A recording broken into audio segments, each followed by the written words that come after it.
오늘 주신 하나님 말씀은 요한복음 9장입니다. 1절로 25절까지 한 절씩 교독하겠습니다. 말씀을 교독한 뒤에 배달교 토부 성가대에 찬양이 있겠습니다. 매주 요한복음 말씀을 함께 읽어가고 있습니다. 오늘은 요한복음 9장 1절로 25절까지 말씀을 통해 하나님이 주시는 음성을 듣기 원합니다. 1절을 보겠습니다. 예수께서 길을 가실 때에 날 때부터 맹인된 사람을 보셨습니다. 예수님만 보신 것이 아니고 제자들도 같이 보았습니다. 8절에 따르면 이 맹인은 구걸을 하고 있었습니다. 이 사람을 처음 보자마자 제자들이 보이는 반응이 이렇습니다. 2절입니다. 제자들이 물어 이르되 랍비여, 이 사람이 맹인으로 난 것이 누구의 죄로 인함이니까? 자기니까 그의 부모니까? 이것이 첫 질문이었습니다. 첫 반응이었습니다.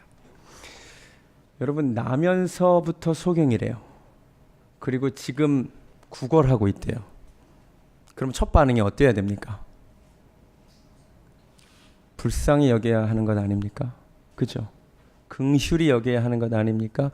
그런데 그냥 묻습니다. 도대체 왜? 뭐가 문제냐는 것입니다. 물론 인간은 본질상 질문하는 존재입니다.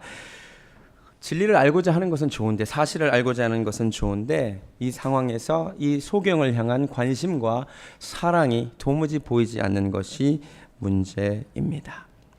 사람에 대한 관심은 없고 진리에 대한 관심만 있습니다. 게다가 이 말을 들었을까요? 못 들었을까요? 여러분, 소경은 앞이 안 보이기 때문에 대신 발달하는 기관이 있습니다. 어디가 발달하는지 아십니까? 귀가 발달합니다. 이 말을 분명히 들었을 것입니다. 저 사람이 소경으로 난 것이 누구 죄 때문입니까? 저 사람 죄 때문입니까? 그 부모 죄 때문입니까? 18절에 따르면 그 부모님이 살아 있었습니다. 이 말을 들을 때 이 사람의 마음이 어떠했겠습니까? 물론 제자들이 굳이 악의를 가지고 물은 건 아닙니다. 그 당시 사람들의 생각하던 것이 한 사람이 장애인으로 태어나면 본인 죄거나 아니면 그 부모의 죄 때문이라고 그냥 상식적으로 생각하던 시대였기 때문입니다. 틀린 말을 한 것은 아닙니다. 그런데 원래 사람이 틀린 말 때문에 상처받는 것이 아니라 옳은 말 때문에 상처받는 거 아십니까? 맞죠? 솔직히 말해서 솔직히 말하지 마세요. 그 사람한테 그 말이 상처가 되는 것 같으면 안 하시는 게 좋습니다. 사랑이 담긴 말이 필요함을 깨달으시기 바랍니다. 예수님은 다릅니다. 예수님이 이 사람을 보고 이렇게 얘기합니다. 이 사람의 죄나 부모의 죄 때문이 아니라 이 사람을 통하여 하나님이 하시는 일이 있기 때문이다. 이 말을 소경이 들었을까요? 못 들었을까요? 들었겠죠. 이 말을 들었을 때 이 소경의 마음이 어땠을까요? 이것만큼 위로가 되는 말이 어디 있습니까? 나를 통하여 하나님이 하실 일이 있다는 것만큼 감사한 일이 어디 있겠습니까? 그 마음을 만져주는 말이 어디 있습니까? 생각나는 찬양이 있습니다. 주님과 같이 내 마음 만지는 분은 없네. 정말로 주님이 우리 마음을 만져주십니다. 소망을 주시는 말이고요, 자유함을 주시는 말입니다. 그냥 묶여 있잖아요. 나 때문인가? 우리 부모 때문인가? 이 시간 점검하기를 원합니다. 우리 입술이 누구를 닮았습니까? 그냥 옳은 말만 하고 사람들의 상처를 주는 제자들의 입술을 닮았습니까? 아니면 그 사람을 살리고 세워주는 예수님의 입술을 닮았습니까? 우리가 예수님을 닮는 은혜가 있기를 원합니다. 아멘. 이렇게도 설명할 수 있습니다. 제자들은 이 사람의 과거에 관심이 많습니다. 그죠? 이 사람이 이렇게 된 것이 무슨 원인이 있길래, 과거가 어떻길래 하는 것입니다. 예수님의 관심사는 과거에 있지 않습니다. 예수님의 관심사는 미래에 있습니다. 이 사람을 통하여 하나님이 하실 일을 관심을 가지시겠다는 것입니다. 적어도 이 순간 제자들은 예수님을 닮지 않고 사탄을 닮았습니다. 여러분, 사탄의 특징이 있습니다. 사탄은 우리의 과거에 관심이 많습니다. 사탄이 우리에게 뭘 가지고 공격하느냐? 주로 우리가 과거에 지은 죄 가지고 공격합니다. 너 과거에 그랬잖아. 그 죄 지었잖아. 사탄이 언제나 물고 늘어지는 것은 우리의 과거입니다. 사탄이 왜 우리의 과거를 물고 늘어지는지 아십니까? 사탄에게는 미래가 없기 때문입니다. 사탄은 미래의 패배가 예정된 존재입니다. 미래는 사탄의 것이 아닙니다. 그래서 과거를 그렇게 물고 늘어지는 것입니다. 여러분 너무 과거를 많이 알려고 하지 마시기 바랍니다. 연예인 과거 사진 좀 찾아다니지 마시기 바랍니다. 그 하나님이 기뻐하시는 일 아닙니다. 중요한 것은 이 사람을 통하여 하나님이 앞으로 하실 일이 무엇이냐는 것입니다. 우리가 예수님을 닮기를 원합니다. 두 가지 말을 들었습니다. 이번에 소경의 입장에서 제자들이 하는 말, 나를 낙심케 하는 말, 절망케 하는 말을 하나 들었습니다. 나에게 소망을 주고 세워주고 자유케 하는 말도 들었습니다. 들은 건 어쩔 수 없습니다. 그런데 이제 선택이 남아 있습니다. 어떤 말을 묵상할 거냐 하는 것입니다. 여러분 살다 보면 무수히 많은 말을 듣습니다. 나에게 격려를 주고 세워주고 힘을 주는 말을 듣습니다. 또 동시에 나를 낙담시키고 절망케 하는 말도 듣습니다. 어떤 말을 묵상할지는 우리가 선택해야 됩니다. 자기를 낙담케 하는 제자들의 말만 들었다면 이 사람은 불행한 사람입니다. 나를 살리시는 예수님의 말에 귀 기울이면 복받은 사람입니다. 저는 어제도 우리 교회에 대해서 좋은 이야기를 많이 들었습니다. 또 낙담케 하는 말도 들었습니다. 안 들었어야 되는데 괜히 들었어요. 근데 저는 낙담케 하는 말이 아니라 소망을 주는 말을 묵상하기로 결정했습니다. 여러분 이왕이면 안 좋은 말 듣고 그거 가지고 묵상하고 큐티하지 마시고 소망을 주고 위로를 주시고 세워주시는 하나님의 말씀을 묵상하시기를 주님의 이름으로 축원합니다. 더 놀라운 말씀은 4절입니다. 때가 아직 낮음에 나를 보내신 이의 일을 우리가 하여야 하리라. 밤이 오리니 그때는 아무도 일할 수 없느니라. 이 부분을 강조합니다. 나를 보내신 이의 일을 우리가 하여야 하리라. 예수님은 지금 나를 보내신 이의 일을 내가 해야 한다고 말씀하지 않으셨습니다. 누가 하재요? 우리가 같이 하자입니다. 놀랍지 않습니까? 여러분 하나님은 하나님의 일을 함께 할 동역자를 부르십니다.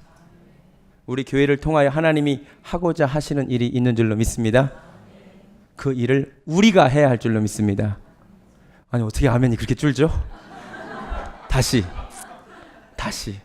여러분 하나님께서 우리 교회를 위하여 하실 일이 있는데 그 일을 우리가 해야 할 줄로 믿습니다. 네, 우리가 하는 거예요. 우리가 주님의 손과 발 되어 교회에 말꾼이 있고 싸움꾼이 있고 구경꾼이 있는데 제일 나쁜 게 구경꾼이랍니다. 교회에서 방관자가 되면 안 됩니다. 하나님의 일을 우리가 함께 하기를 원합니다. 때가 있습니다. 예수님도 말씀하셨습니다. 때가 낮인데 밤이 오면 일을 못한답니다. 우리 인생에 적용해 봅시다. 하나님의 일을 아무리 하고 싶어도 할 수 있는 때가 있습니다. 이왕이면 젊을 때, 우리 인생에서 가장 젊을 때가 언제입니까? 지금입니다. 우리 인생에서 가장 젊은 지금 하나님의 일을 하시기 바랍니다. 뒤로 미루지 마세요. 젊은이들이 이왕이면 젊을 때, 세상에 이런 말이 있어요. 젊음은 젊은이에게 주기에 너무 아깝다. 그 말 맞죠? 젊은이들은 그 젊음의 가치를 모르고 그 시간을 막 써버리는 거예요. 젊음은 다 써버리고 정말로 물론 나중에라도 하나님의 일을 하는 것도 감사하지만 이왕이면 우리 인생에서 가장 젊을 때, 내 인생이 아직 나아질 때, 더 싱싱할 때 하나님의 일을 좀 하시면 좋겠습니다.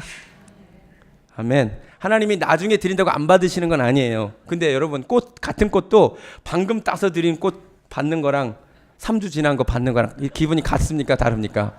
다르잖아요. 하나님 똑같아요. 이왕이면 내 인생에서 가장 젊은 이 순간 하나님의 일을 좀 하시기 바랍니다. 귀한 것, 귀한 시간은 젊은 날 다 방탕한 데 써버리고 나중에 하나님 일 하지 말자는 것입니다. 6절에서 주님이 이렇게 흥미로운 방법으로 고치십니다. 이 말씀을 하시고 땅에 침을 뱉어 진흙을 이겨 그의 눈에 바르시고 실로암 못에 가서 씻으라고 하십니다. 좀 독특합니다. 여러 가지 해석이 있습니다. 가장 보편적으로 받아들이는 해석은 이것입니다. 하나님께서 태초에 우리를 흙으로 만드셨습니다. 그러니까 지금 예수님께서 진흙을 빚어서 눈에 발랐다는 것은 우리 몸이 흙으로 지어졌으니까 그 잘못된 눈을 재창조해 주셨다는 것입니다. 이해가 되죠? 제가 보기에 충분히 타당한 해석인 것 같습니다. 그런데 더 좋은 해석이 있습니다. 여러분 침을 뱉었다는 행위를 한번 잘 생각해 보시기 바랍니다. 성경 전체를 통틀어서 침을 뱉는다는 것은 그렇게 긍정적인 것이 아닙니다. 그죠? 침은 원래 뭐를 상징하냐면 저주받는 것을 상징합니다. 그래서 예수님이 곤욕을 당하실 때도 사람들이 예수님께 뭘 뱉었죠? 침을 뱉었습니다. 지금 예수님이 땅에 침을 뱉으셨습니다. 그리고 진흙을 만드셨습니다. 이 진흙은 저주받았다는 의미일 수 있습니다. 그렇죠? 이 저주받은 진흙을 그 눈에 바르셨습니다. 이 눈이 지금 저주받았다는 말입니다. 그런데 실로암 못에 가서 씻으라고 하셨습니다. 실로암 못에 가서 씻으면 그 저주받은 눈이 낫게 된다는 것입니다. 이해가 되십니까? 이해가 되세요? 왜 하필 실로암 못입니까? 굉장히 큰 의미가 있습니다. 성경이 의미가 있기 때문에 실로암 못의 뜻을 알려줍니다. 실로암은 번역하면 보냄을 받았다는 뜻이라. 이게 왜 중요하게 성경이 기록하고 있는지 제가 설명해 드리겠습니다. 사진 한 장 보여주시기 바랍니다. 이게 예루살렘입니다. 예루살렘이 이렇게 성벽으로 이렇게 둘러 있습니다. 자, 예루살렘 이쪽 보면 기혼 스프링스라고 되어 있습니다. 기혼 샘이라는 뜻입니다. 예루살렘 성 바깥에 기혼이라고 하는 샘이 있습니다. 자, 그런데 만약에 예루살렘이 적군에 의해서 포위되면 어떤 일이 벌어지겠습니까? 이 물을 먹을 수가 있습니까? 없습니까? 없습니다. 히스기야 왕 때 실제로 아수르 왕이 예루살렘을 포위하고 간 적이 있었습니다. 이것 때문에 히스기야가 걱정이 돼서 이 기혼샘 물을 예루살렘 성 안으로 끌어들일 터널 공사를 합니다. 그 이야기가 역대하 32장에 나옵니다. 한번 가보시겠습니다. 역대하 32장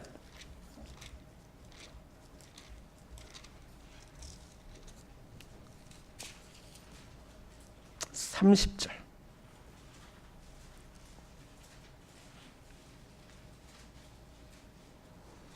이 히스기야가 또 기혼의 윗샘물을 막아 그 아래로부터 다윗성 서쪽으로 곧게 끌어들였으니, 아시겠어요? 성 바깥에 있는 기혼샘을 그 옛날에 터널 공사를 해서 지하를 통해서 예루살렘 성 안으로 끌어들인 겁니다. 그게 실로암 못입니다. 아시겠어요? 아시겠어요? 그러니까 다음 사진 보여드릴게요. 이렇게 바깥에 있는 물을 끌어들인 거예요. 성 안으로. 그림 이해가 되시죠? 또 다른 사진. 좀 더 이해가 되시나요? 보이세요? 실로암 연못이 이렇게 되는 거죠. 그 다음, 이렇게 터널이 이렇게 기혼샘에서 이렇게 터널을 만들었습니다. 성경에 이런 기록이 있는데 성경의 역사성을 의심하던 사람들이 과거에 그런 일이 가능이나 했겠느냐는 것입니다. 그죠? 그 옛날에 이게 BC 700년에 그런 기술이 어떻게 존재했겠느냐 안 믿었습니다. 놀랍게도 1832년도에 지리학자인 로빈슨에 의해서 실제로 이 터널이 발견됐습니다. 보시기 바랍니다. 이게 그 터널입니다. 그 옛날에 이걸 뚫었습니다. 그 다음 이게 갈라지는 것도 뚫었고요. 그 다음 사람이 이렇게 갈 수 있어요. 그 다음 관광객들이 여기를 지나가고 있습니다. 이스라엘 갔다 오신 분들, 이게 실로암 못입니다. 그러니까 아시겠어요? 원래 성 바깥에 있는 기혼샘 물을 보낸 거예요. 물을 끌어들인 거예요. 그러니까 바깥에 있던 물이 보내졌다 해서 그게 실로암이에요. 실로는 보내다라는 뜻입니다. 암은 연못이라는 뜻입니다. 보냄을 받은 연못, 보냄을 받은 물. 여러분 잘 들으세요. 눈이 저주받았는데 다른 연못이 아니라 실로암에 가서 씻어야 된답니다. 보냄을 받았다는 의미를 가진 실로암에 가서 씻어야 된답니다. 누구를 상징하는 것 같습니까? 아까 우리가 외웠죠. 내가 진실로 진실로 너에게 이르니 누구든지 내 말을 듣고 또 나를 보내신 이를 믿는 자. 주님은 하나님께로부터 보냄을 받은 자임을 믿으시기 바랍니다. 실로암 못은 예수님을 상징합니다. 창세기 49장으로 가보시겠습니다. 창세기 49장. 재밌는 거 배우죠. 창세기 49장. 사실 그보다 훨씬 전에 이것이 예언되어 있었습니다. 창세기 49장. 유다에 대한 예언에 이런 이야기가 있습니다. 49장 10절 말씀. 규가, 그러니까 왕의 홀이 유다를 떠나지 아니하며 통치자의 지팡이가 그 발 사이에서 떠나지 아니하기를 언제까지? 실로가 오시기까지 이르리니. 실로가 누구예요? 예수님. 다 연결되는 거죠. 더 놀라운 사실. 아까 기혼샘에서 끌어온 물이 실로라 그랬죠. 기혼의 뜻은 처녀의 샘이라는 뜻입니다. 처녀의 몸에서 나신 분이 누구십니까? 예수님. 이게 다 연결되는 거예요. 예수님의 인생을 상징하는 거예요. 처녀의 샘을 상징하는 기혼에서 보냄을 받은 물, 실로암, 저주받은 내 눈이 보냄을 받으신 예수님께 가면 씻어지고 떠지게 된다는 의미가 있음을 깨달으시기 바랍니다. 여러분 아시겠어요? 여러분 우리는 다 나면서부터 소경입니다.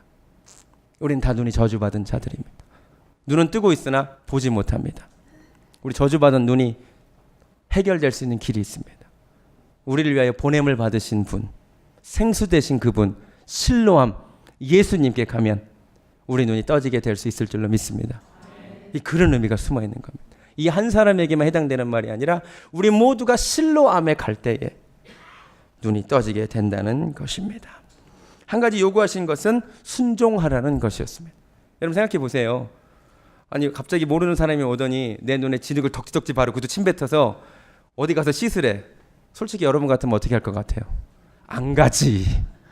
솔직히 안 가지. 그런데 내 생각에 말도 안 된다고 안 갔으면 이런 역사가 안 일어납니다. 여러분 언제나 믿음은, 기적은 순종과 동반되어 일어남을 깨달으시기 바랍니다. 내 생각과 다른 하나님의 말씀에 순종하는 것이 믿음이고 믿을 때의 역사가 나타납니다.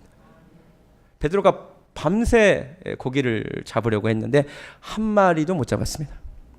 근데 예수님이 비전문가시죠. 예수님이 전문가인 베드로에게 깊은 데서 그물을 던지래요. 아니 밤새 고기를 던졌는데 깊은 데 안 던져봤겠습니까? 얕은 데도 깊은 데도 다 던졌겠죠. 근데 베드로가 뭐라고 하냐면 제 생각에는 아닌 것 같습니다. 이렇게 안 합니다. 내가 밤새 수고하였어도 얻은 것이 없지만은 말씀에 의지하여 말씀에 순종하여 그물을 내리리이다. 그랬더니 그물이 찢어지게 많은 고기를 잡았습니다. 믿음이 무엇입니까? 순종하는 것입니다. 순종할 때에 역사를 보게 될 수 있을 줄로 믿습니다. 이 사람이 순종함으로 놀라운 기적이 나타났습니다. 눈이 떠졌습니다. 소동이 벌어집니다. 사람들이 질문이 바뀝니다. 처음에 이 사람을 향한 사람들의 질문은 누구 죄 때문에 소경이 되었느냐는 것입니다. 이제 질문이 바뀝니다. 9장 10절.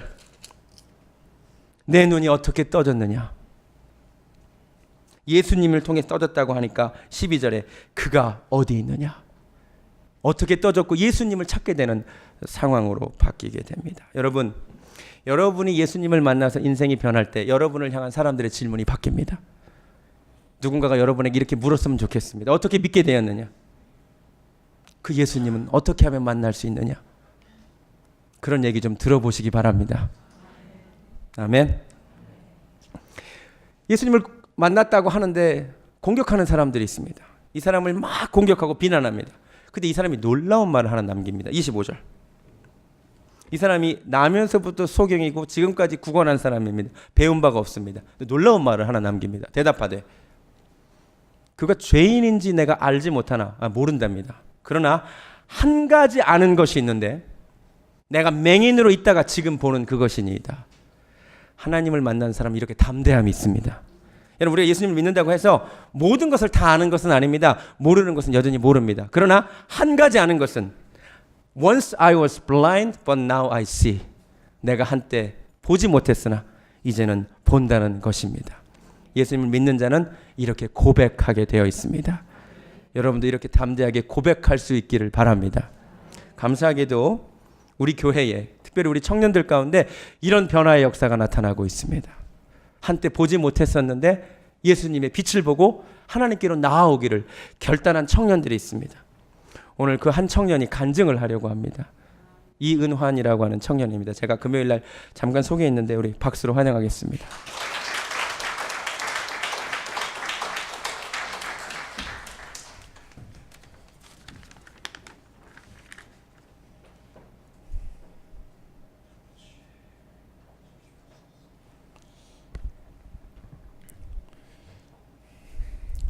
안녕하세요. 저는 이은환이라고 합니다. 제가 오늘 여러분 앞에 선 이유는 목사님의 추천으로 간증문을 읽기 위해서입니다. 제가 이 자리에서 글을 읽을 자격이 있는지는 모르겠지만 하나님이 계획하신 일이라는 믿음이 있어서 의심 없이 나오게 되었습니다. 제가 그동안 교회에서 간증을 하는 사람들을 볼 때 그렇게 좋지 않은 시선들로 보았었기에 혹시 이 자리에 계신 분들 중에서도 저 때문에 하나님에 대한 반감이 들 수도 있다는 걱정이 있습니다. 하지만 마음을 여시고 편하게 들어주셨으면 좋겠습니다. 저희 어머니는 제가 어머니 뱃속에 있었을 때부터 교회에서 학생들을 전도하고 하나님 말씀을 전하는 전도사님이셨습니다. 자연스럽게 모태신앙으로 제 신앙생활은 시작되었고 누구보다 교회에 강제적으로 다니게 되었으며 지금까지 27년을 살면서 교회는 제게 큰 숙제였습니다. 교회에 아무 믿음과 열정 없이 참석하기만 했습니다. 저의 생활이나 말투, 표정이나 모든 것들은 불만과 짜증으로 가득 차 있는 삶을 살았습니다. 또한 저는 누구보다 담배와 술 그 생활들을 좋아했던 학생입니다. 특히나 담배와 술은 10년을 피면서 담배를 끊는 친구에게 담배를 끊지 못하게까지 하는 학생이었습니다. 방탕한 생활을 즐겨하면서 그것들을 끊어야겠다는 생각은 정말 단 한 번도 한 적이 없었습니다. 당장 2주 전까지 그랬습니다. 매주 교회를 다니면서 마음에 조그마한 찔림조차 느끼지 못했었습니다. 하지만 저번 주에 오랜만에 교회를 나와 예배를 드리는 도중 하나님이 저의 마음에 확신을 주셨습니다. 하나님이 저를 아주 많이 사랑하고 계신다는 확신이었습니다. 하나님이 사랑하신다는 마음이 제 마음에 가득해져 왔습니다. 그리고 알 수 없는 감사함의 눈물이 흘러나왔습니다. 그리고 아주 작은 떨림이 느껴졌습니다. 진리가 우리를 자유케 한다라는 하나님 말씀이 제 머릿속에 계속 맴돌았습니다. 그때는 아주 작은 미동이기에 신경조차 쓰이지 않았습니다. 아니, 신경이 쓰이고 잘못된 것임이 느껴지는데도 제가 그것들을 끊을 자신이 아예 없었던 것 같습니다. 하나님이 저를 정말 사랑하시면 술과 담배를 해도 용서해 주실 수 있지 않겠냐고 기도까지 했습니다. 하지만 그 작은 미동은 몇 시간이 지나자 더 큰 떨림으로 다가왔고 자고 일어나자 제 머릿속에는 온통 그 생각뿐이게 되었습니다. 그런데도 저는 못하겠다고 하나님께 기도했습니다. 언젠가는 그만하겠지만 지금은 아닌 것 같다고, 아직은 준비되지 않은 것 같다고, 그것들이 없는 삶을 생각하니 하루가 상상이 안 되었습니다. 하지만 하나님은 저에게 더 큰 떨림을 주셨고 다음날 제가 가지고 있던 모든 담배를 버리게 하셨습니다. 그뿐 아니라 지금까지 말씀을 읽게 하시고 예배하게 하시고 기도하게 하셨습니다. 담배와 술이 제가 그렇게나 사랑하는 생활들이 이제는 아주 조금도 생각이 나지 않습니다. 하나님에 대한 감사함과 기쁨이 제 마음속에 가득하게 되었습니다. 얼마 전 저와 아주 친한 오래된 동생에게 하나님 이야기를 했습니다. 누구보다 저와 같은 신앙생활을 해왔던 동생인지라 제 입에서 하나님이 너를 사랑하신다는 말이 나오자 그 동생뿐만 아니라 그 이야기를 태어나서 남에게 처음 해본 저조차 많이 어색하고 힘들었습니다. 그런데 헤어지고 집에서 기도를 하는 도중 문자를 받게 되었습니다. 그 동생이 함께 담배를 끊고 교회를 나와보겠다는 문자였습니다. 하나님이 그 동생에게 떨림을 주시고 그 마음을 만지셨다는 것에 너무 감사하고 또 감사했습니다. 제가 느낀 하나님은 저를 정말 누구보다 사랑하시고 그 동생을 사랑하시고 모두를 사랑하시는 하나님이셨습니다. 제가 지난날의 잘못들을 회개하고 미래를 꿈꾸게 하시기 전 저에게 큰 떨림을 주셨던 하나님은 저를 너무 사랑하시는 하나님이셨습니다. 아직 그것들을 끊고 기도한 지 정말 얼마 되지 않았기에 겁도 많이 나고 제가 잘 해나갈 수 있을지 걱정이 됩니다. 분명 다시 넘어지고 또 넘어지겠지만 최대한 빨리 일어나서 하나님께 기도하기 위한 방어막을 만들기 위해 열심히 기도하고 예배하려고 합니다. 기도해 주시고 항상 우리를 사랑하시고 바라보시는 하나님께 함께 감사드렸으면 좋겠습니다. 마지막으로 너무 모자르지만 이 자리에 올리신 하나님께 감사드립니다. 감사합니다.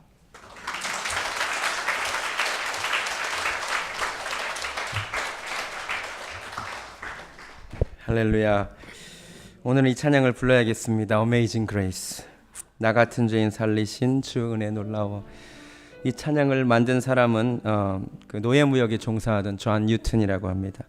이 사람이 노예무역에 종사하면서 그것이 나쁜 일인지 몰랐습니다. 방탕하게 살면서 그것이 나쁜 일이라는 걸 보지 못했습니다. 그런데 영적인 눈이 떠지자 고백합니다. I was blind, but now I see. 이것이 우리의 고백이 되기를 원합니다. 찬양하겠습니다.